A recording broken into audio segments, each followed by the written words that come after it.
Weeks after the idea was first proposed, today the Crosstown Parkway Bridge in Port St. Lucie is one step closer to becoming a reality. The bridge would span the St. Lucie River, connecting West Virginia Drive to Village Green Drive. News Channel 5's Elizabeth Harrington is part of the largest news team on the Treasure Coast, and she is live tonight in Port St. Lucie with the details. Elizabeth?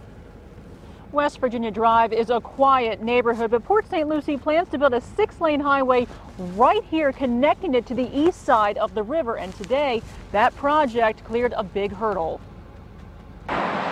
It's an idea that's been talked about for years. Today, the Federal Highway Administration approved Port St. Lucie's plan to build the Crosstown Parkway Extension Bridge. Yeah, this is a big sigh of relief to get this because it's just been a lot of work to get here. The idea began to take shape 11 years ago. Since then, they've had to win the okay from many state and federal agencies. It's been a daily task every day to get this project done, so the city is very happy to have this. The bridge would cross the St. Lucie River in the middle of the city. It would connect West Virginia Drive to Village Green Drive.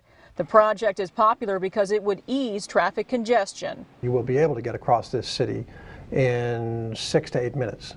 You don't have to go 20, 25, 30 minutes down south to a bridge or up north to a bridge. You shoot straight across this Crosstown Parkway. Back in 2005, voters approved the $165 million bond referendum to pay for the project. 89% of voters said yes. They've been asking for years because it's been talked about for so long. But critics worry the bridge will damage the St. Lucie River and area wetlands. Out of all of the routes they could have selected, they selected the most ecologically damaging route. Sherry Anker is with the Conservation Alliance of St. Lucie County. She says the group has an attorney and they plan to continue fighting this project.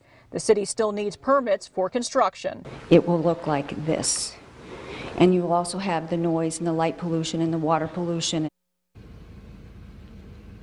City officials say the bridge could open in 3 or 4 years, but first they will need to buy out the remaining properties in this area. Live in Port St. Lucie, Elizabeth Harrington, WPTV News Channel 5.